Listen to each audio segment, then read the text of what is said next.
Hello, everybody, and welcome to another episode of the Male Perspective. I am your host, Lana Reid, and today I have with me Mr. Brandon Amoroso. He is the founder of a company called ElectrIQ Marketing that he started back in March of 2018 when he was a student at University of Southern California. And the goal of the company is to help businesses grow their digital footprint and acquire new customers. So first of all, thank you for making time for me today and coming on the show. Yeah, of course. Thanks for having me.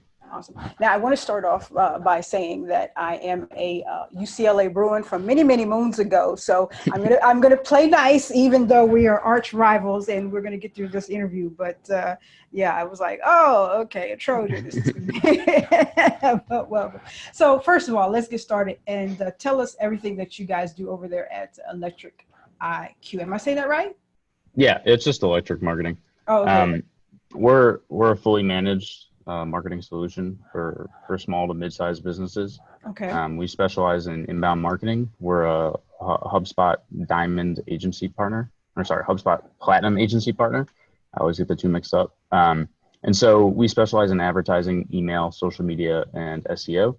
And then we also are able to set up websites for our clients on HubSpot so that everything works with the CRM. But where we really focus is on curating a complete customer journey from the time that you actually get somebody onto your website to ultimately how do you capture them as a lead or get them to convert. And then that post-purchase phase as well. How are you managing that relationship and increasing the lifetime value of a customer? Awesome. Now, you mentioned a couple of terms, and one of them, I was having a conversation with a gentleman a couple of weeks back, and he owns a family diner. It's been in the family for about 3 generations now. And I was looking at his website, and I mentioned the term SEO, and he had no clue what it was. And I think that's a problem with a lot of older business people, is they're not really abreast of some of the terms. So could you take the time to break down what exactly is SEO and why it's so important? Yeah, so it stands for search engine optimization. And essentially what it is, the end goal with that is to increase the organic traffic to your website and ultimately conversions. So what it looks like is a Google search result that is a byproduct of SEO, either intentionally or unintentionally. So when you start to work on SEO, you'll develop content on your website with the idea that that is going to show up and rank in Google and capture new visitors, capture repeat visitors as well, and drive more traffic to your website. And then there's also the process of sort of reaching out to other websites and publications to get them to link back to your website, because that's an important ranking factor that Google looks at when determining whether or not they're going to showcase your website for a certain search query versus another. Okay, awesome. All the newfangled new technology stuff. He's from the generation, and I haven't. You're what, 22? 20? I turned 23. I want to say 10 days ago. Okay, happy belated birthday. But he was a gentleman that was of the age of the phone book. So I don't know if you heard of the Yellow Pages. So he would just post an ad in the Yellow Pages, and that was the advertisement that he would do for the entire year. So I don't need it. What is this stuff you're talking about? I have a website. My daughter did it, and I was like, well, it's kind of good time to get up to pace. But Yeah, and with him having a restaurant, it'd be more local SEO. So with a lot of our clients, we're interested in the entire U.S. and for some international search. But for somebody who has a diner, you're obviously only going to be interested in the 10 to 15 mile radius around there. And so local SEO, Google is all about relevancy. And so what you're going to show up for is entirely dependent on where you're searching for. That's why, like, if you look up coffee near me on Google, we're not going to get served something that's in New York because we're here in Los Angeles. So. Okay, good deal. Now, you specialize, or I think I read on your website that you specialize in Gen Z marketing. Is that correct? Yeah, so our entire team is Gen Z. And so we don't necessarily specialize in targeting Gen Z, though inherently, just by the fact that we've sort of grown up in this digital age, a lot of these things are they're basically, we've grown up with it, and so it's very intuitive for us. It's standard for you guys, yeah. Yeah. Okay, so marketing to Gen Z, because I'm quite a few years older than you, but marketing. So I'm used to the older brands, and they're trying to transition and market to Gen Z people. What do you see some of the complexities are, or some of the things that they have to be concerned with? So I mean, just Gen Z in general typically has an aversion to the larger brands, where they're looking more for those niche brands that are, I don't know, they're like a small business or they're handmade somewhere, things like that. There's all these new buzzwords that people really lock in on. And so that's why you see a lot of acquisitions by the larger companies, because they're buying up the smaller businesses, those niche brands that have developed a following amongst a younger audience. And so that has been their method for sort of getting into this new demographic, because we're super interested in, we're buying an experience more so than we're actually buying the product.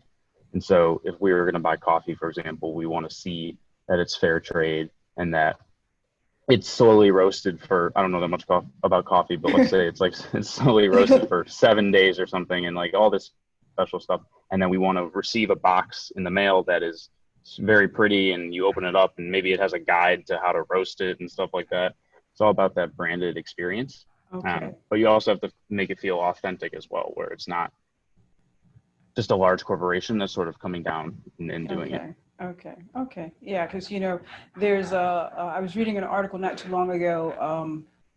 Some of the brands, and I can't really think, but I'm thinking somewhere along the lines of like your Pepsis or stuff that's been around for a long time. They're struggling to figure out how to reach the younger generation and suck them in, because that's the next generation of a profit for them. Right. Yeah. So because of this situation that we find ourselves in these days with this COVID-19, I was reading that social media influencers, which is also an element of Gen Z, but social media influencers are really struggling to thrive and find new avenues, because the things that they make their money off of, are paid partnerships, trips, places, showing up, popping up at events and stuff, and that's kind of died down for them. How do you think this social media influencing that we see that is an important element of marketing is going to adjust with this COVID-19 stuff? I think it's definitely going to decrease, and I've always been skeptical of it to begin with, because it's really hard to attribute ROI. A lot of the times you're paying for impressions or just general brand awareness, which is fine if you're a really large brand, but for a lot of the clients that we work with, when that small to medium size, you understand that those are important, but ultimately at the end of the day, you're interested in driving revenue. And so influencers are like on the bottom of the totem pole for how you would drive revenue to a website, just because there's an inherent friction between paying someone on social media, and people know they're influencers now. It's not like before where, oh, maybe this is just someone who's organically organically just pushing this product. They must really like it. But now you have to put into the caption that it's an advertisement. People are becoming more and more sort of, it's like they've dulled their senses to seeing these Instagram influencers. And so that's driven down the actual like efficacy of it. And then just social media in general, you have to start on social on this person's profile, then you have to go to the brand itself, then you got to go to their website, and then you have to ultimately either sign up for their email list and then convert, or there's just so many steps in the process that there's just inherent friction there. And so I think it's great for a large brand who wants to do an influencer activation and they're looking for content as well. That's where I see the most value out of the influencers. I is see. getting them to create content that the brand then owns, so they can use it in their own social media messaging. They can use it in their own email marketing. They can put it on their website. That's where I see the value in influencers. Okay. If I ran an influencer campaign, we would not look at it from a perspective of like how much revenue is this going to drive for us. Though there are some influencers that will do like a pay, they will essentially take a percentage of the amount of orders that comes through on whatever their unique referral code is or discount.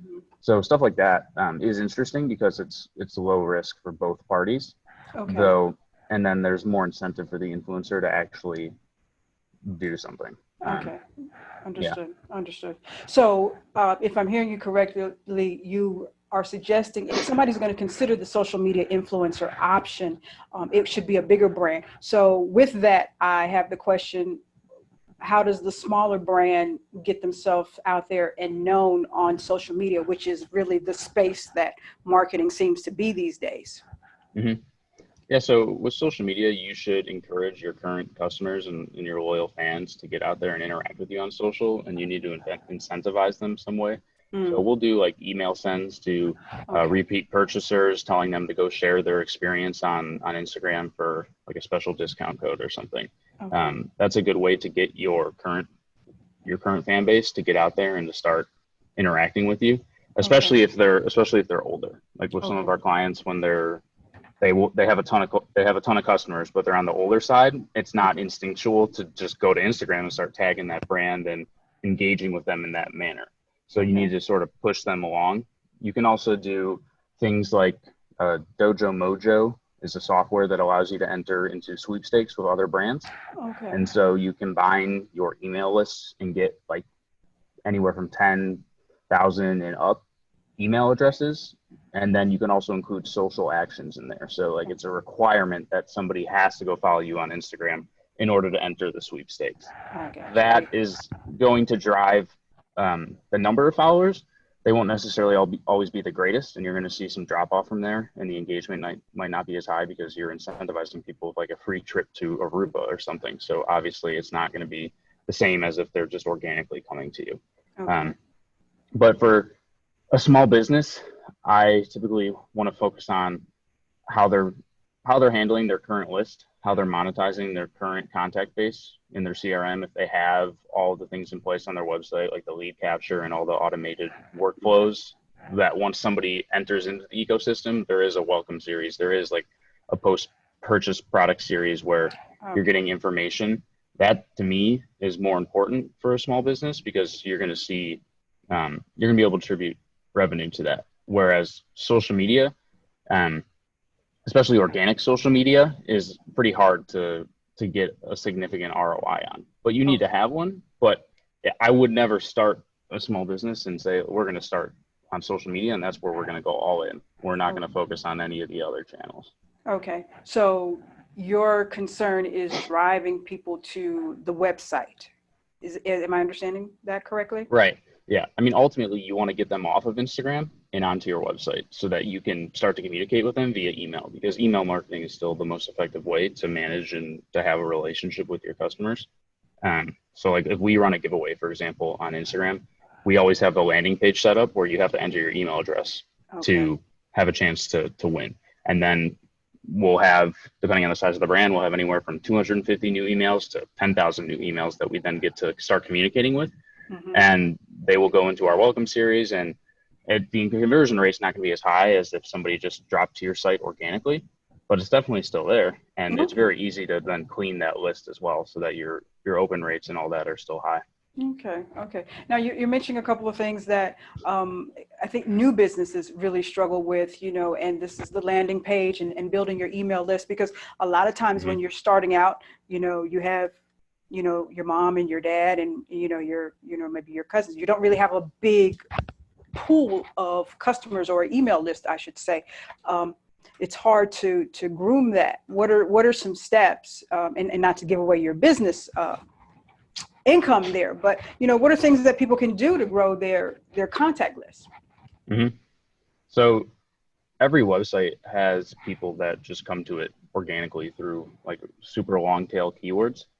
And long tail keywords is for me anywhere from 3 or 4 more words in a search query. So like For example. a more broad keyword would be shoes, for example. So shoes, it has off the top of my head like 135,000 searches a month, and so that's really substantial. But there's two things going on there. The user intent is not as high. Like somebody who looks up shoes has no idea what they want yet. Yeah. They're still browsing. A long tail keyword is going to be something like men's red running shoes, size 10 and a half. That Gotcha. is not as high of search volume, but the user intent is there. I've told you this is what I want. I want a men's red running shoe that's size 10 and a half. And so ultimately the search volume is going to be lower there, but it's going to be easier to rank for because the competition is not going to be as high. And then you're going to be able to see a higher conversion rate for somebody who lands on your website through that keyword versus just shoes.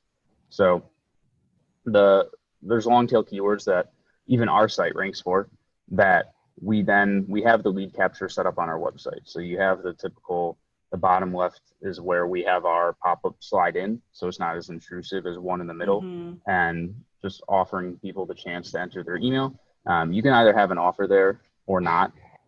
It's up to you. We don't have an offer. Where we have our offer is on an exit pop-up. So if somebody goes to exit out of the website, as soon as they get near that red arrow, they're going to get a pop-up that says, wait, download this free PDF, 30 marketing tips or whatever it is. And then that way, people before who were coming to the website, we had no way to start communicating with them after the fact. So now that we have these lead capture tools set up on the website, we're just inherently, any traffic that gets driven to the website, it's an opportunity to get a new contact. And so that's the most important first step, is to make sure that your website is set up to actually capture the traffic that comes to it. And you can set up other things like conversational marketing, which we have on our site as well in the bottom right corner. If you I think I you saw go, it, yeah. if you go to it, right? yeah, you're going to see me pop up and like a welcome message, and to put any questions there, because then we can start communicating one-to-one. Like that's a live chat feature. You could also automate it, but we don't need it automated because the number of people that chat in there, the questions can't be automated at this point because it's very specific needs and requests, and typically leads to a proposal. But it's more, we want that one-to-one relationship. Whereas if you are a large e-commerce brand, you can set it up so that it's automated and you have like a workflow that you have people go through that chatbot. And then you can send them off to a specific landing page, but you always ask for their email first in that chat, because then you can start to communicate with them once they leave as well. Gotcha. Okay, good. Now, with your particular company and the business that you have, it would be easier, or people would feel more comfortable, I guess, typing in, giving their information over to you. But we see in today's world, a lot of people are becoming skeptical or hesitant about signing up for things because there are a lot of scams out there. Do you find there's some resistance or some pushback with people, just willing to sign up for things? I mean, we don't ask for a ton of information. Gotcha. So I think that's part of the reason why people are not so, freaked out by it. Okay. And also there's been new regulations, especially in California, protecting consumer privacy. And so it's becoming less and less of an issue because these rules are really broad reaching, and businesses can get in a lot of trouble if they don't follow them. Okay. And so that provides some peace of mind for the consumer. But we do, for one of our clients, we have, I want to say it's 11 questions. It's like an 11-part questionnaire that goes out to anybody who signs up for the email list. So if you sign up on the website, you'll automatically get an email welcoming you to the brand, and also a link to go fill out your athlete profile. Okay. And so this is even before someone's purchased. They're actually telling us what type of athlete they are, what sort of diet they're on, what products they're interested in. All the data that we can then implement into how we communicate with them from there on out is super important to customize the messaging, and to get away from just sending one blast email to your entire list. And we see that people are willing to do that, but I think it also helps that as a small brand, you're more niche. And if somebody like a Nike did that, for example, I think there'd be more pushback where it's like, whoa, like, why do you want to know what I'm eating? Or yes, stuff like that. So good points. Now, I mentioned a couple of times, we're in the middle of a very unusual times with this COVID pandemic. And a lot of companies are trying to adjust and trying to adjust very quickly, because we find that most of us are moving more towards online. We're not typical brick and mortar. I'm wondering, do you see down the line a lot of shift in how companies, yours and others, will be operating now that we've gotten used to this 30 days, maybe 45 days of in the house activity? Yeah, so I mean, over the last 10 years, we've been seeing a slow and steady rise in e-commerce. Okay. Um, and so consumer behavior has been changing. It's been changing a lot. It's been changing much more quickly with people in my age demographic. And then as you sort of work your way up the generations, the adoption rate to e-commerce gets lower.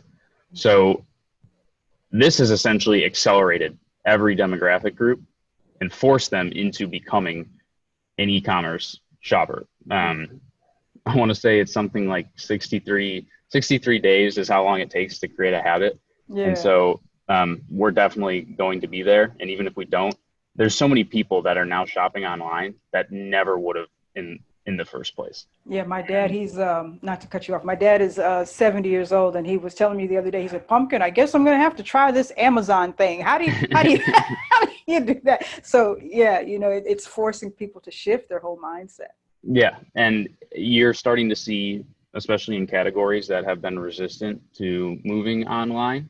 I mean, even things like food or alcohol, stuff like that, everything is getting forced online now. So this is an opportunity for the brands that are in those spaces that have an e-commerce presence to really capitalize on that. And you're going to see after this is over, it's not like 100% of the people who started shopping online are now going to go back to their old buying habits. It's going to be a permanent change. And so it's really accelerated that transition to e-commerce. Mm-hmm. Luckily, we are pretty heavily skewed towards working with CPG e-commerce businesses. Okay. Okay. And so we've seen a pretty substantial increase in the demand for our clients' products because there's such a shortage and everything has gone online now. Okay. Do you foresee a bounce back for those traditional brick and mortar companies, or will they eventually have to find some creative alternatives? No, there's definitely still going to be a place for that. I mean, you can't. The best way to do it is to have both because your brick and mortar presence serves as an advertising. I look at it as advertising for the online store, and sort of vice versa. And you may see like less of a reliance on brick and mortar. And so the businesses that are going to be the most successful are the ones that have an actual online presence. Like if you think of, I can't think of any brands off the top of my head that are super brick and mortar and have no online presence because a lot of them have been good about trying to get that up and running.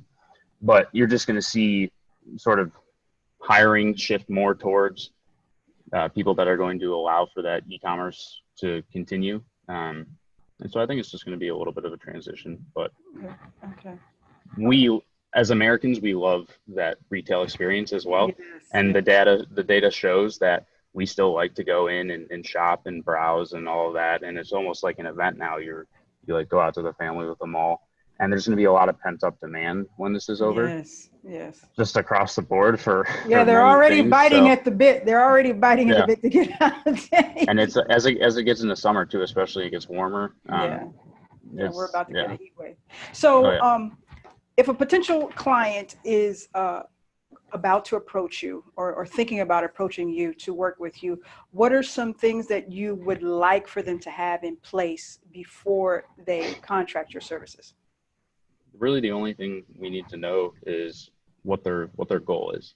Um, if you can come to us with an actual goal, then we're able to back out of that what a successful relationship will look like in terms of the KPIs that we're going to work towards every month Okay. and which channels we'll focus on. So we're less interested in the businesses that are like, we only need 15 social media posts a month. And like that's what you're going to play in. And you're just sort of delivering.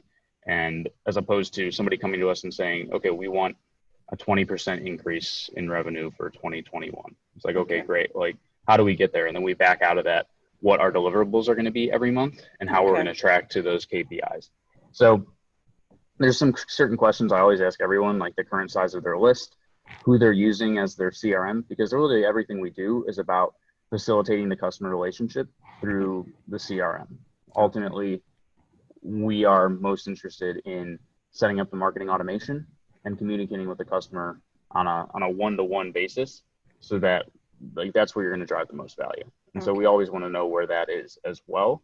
And if they don't have it, then we'll have to start that from scratch and start growing it. Okay. Okay.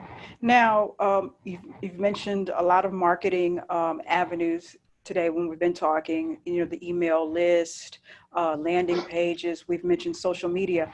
But before I go, I want to pick your brain because social media is intrusive to me to a certain point. I don't like the amount of time that it takes up and consumes. So I only have a limited amount of them. I think I have 3. Do you find certain Gen Z, millennials, Generation X gravitate towards certain social media outlets? It depends on the business, which social media outlets you should be on. Okay. If you're an e-commerce brand, LinkedIn is like not very important. Mm-hmm. For us, LinkedIn is the most important social Okay. media network because there's a different audience on LinkedIn and there's a different intent behind why all those people are on LinkedIn versus Instagram, for example. So it sort of goes, TikTok is really everybody that's like under, I want to say 14 or 15. It's become very popular during this time. Everybody's TikToking. Yeah, but with the quarantine, you're seeing it move up in age range. So that's been interesting. Yeah. And then Instagram has traditionally been like my age group into the millennials. And then you have Facebook, which is more so around the older than millennial. I always forget what the Generation X. Yeah, so Generation X and above is Facebook. Okay. And then Twitter is just sort of like a black hole of a bunch. Yeah, we don't know different... what Twitter is these days. I just like it. Yeah, but I think my daughter has what is it, Snapchat, and oh yeah, Snapchat. I'm like I can't do it. You know, I just, because it all just becomes way too time consuming for me anyways, and I don't know how you guys can. Yeah, we'll focus on 1 or 2 for a business. Okay. And then but distribute the content on all of the channels. Awesome. So as long as you use like a social media publishing tool, there's no harm in having multiple, but you're really only focusing on 1 or 2 to drive engagement and to drive the conversation. You don't see a lot of brands only have 1 or 2 strong social channels. It's very difficult to have like all of them essentially because it just requires more and more time. Yeah, I'm glad you said that. That is my argument with a few business people. Like, no, you got to get them all. I'm like, no, just 1 or 2 is fine. You know, people will figure it out. You'd be better served just doing 1 and doing it really well than as opposed to doing 6 of them and just doing it average on all of them. There you go. There you go. All right, Brandon. Well, we're going to do the random question of the day, and then I'm going to give you an opportunity to let us know how to connect with you, and so you can get some more proposals out there. But I really enjoyed talking to you today. Yeah, you too. No, you know, even though you're a Trojan, it's worked out just fine, just fine. So let's see what we've got here. Okay. Random question. If your partner were to surprise you, what would be the ideal date for them to take you on? Definitely traveling somewhere. Okay. Somewhere not in the United States. I really like to travel a lot, so they're going to surprise me. Let's make it big, and let's go somewhere. Will you be comfortable traveling anytime soon? I'm not worried about it for myself personally. Okay. Though obviously I'm not traveling right now just because like for the greater good, you don't want to potentially get other people sick. But I'm going to have no problems getting on a $20 airfare to Paris, right? Yeah, no hesitation when it's cleared to go back to traveling to start traveling again. So obviously, like, you'll pay attention. You're definitely going to start paying more attention to like hygiene and your space between people. And so airplanes, though, I actually flew from Chicago back to LA right before it really started to get bad, while air travel was still happening. And there was only about like 12 people on the plane. And so it actually felt pretty safe because you were completely by yourself. The grocery store, on the other hand, that's a whole nother thing. Yeah, I try to get there first thing in the morning, and I think, like you said, there's going to be some residual of this. You're going to be in crowds or with people now, and you're going to be like, "Why are you so close? Did you just cough? Come on now!" But yeah, I mean, you're seeing in like Walmart and some other places that they're sort of changing the infrastructure of their stores so that you have all these social distancing measures in place, and it's not like right when this ends. And there's not going to be a clear definitive point for this to end either. True. So you're going to see a slow movement back to normalcy, but I don't think we'll ever get back to what was considered normal before either. And so these changes, like the 6 feet apart in line, who knows how long that'll stay for. Yeah. So not sure I'll be going to a Laker game anytime soon, though. So. All righty, Brandon. Tell everybody how they connect with you and just reach out to you. Yeah, so the best ways are to look me up on LinkedIn, just with my name, at Brandon Amoroso, or go to our website at ElectrIQ Marketing with a Q at the end of electric, and you can reach out to us there as well, either with the little chat bot that will pop up in the bottom right corner. Yes, I saw that. That was so cute. Or through email or through one of our forms that we have on the website. Awesome. Well, I wish you all the best, you and that whole crew. How many are there over there at the company? Yeah, so we have a team. Right now, our team is sort of split up into our different divisions. So we have Amy, who handles all of our PR outreach, which is how we're doing this today. Yeah. Then we have Carson, who does all of our SEO. We have Emily, who does all of our social media. And then Nathan, who does our sales. And then I'm sort of over the top of that. I dabble in every one of them, but my focus is mainly on HubSpot and marketing automation and the customer lifecycle management. And then for website, we have Aiden, who helps us set up our clients on various CMSs. Okay, awesome. I love it. Love to see the young folks making stuff happen, snap, crackle, and pop. It's beautiful. So I wish you guys all a lot of success. I've had a wonderful time talking to you, and hope you move down to your new destination safe and sound when this is all over with. Thank you. That is all for this episode of The Male Perspective. I am your host, Lana Reid, and I'll see you all next time.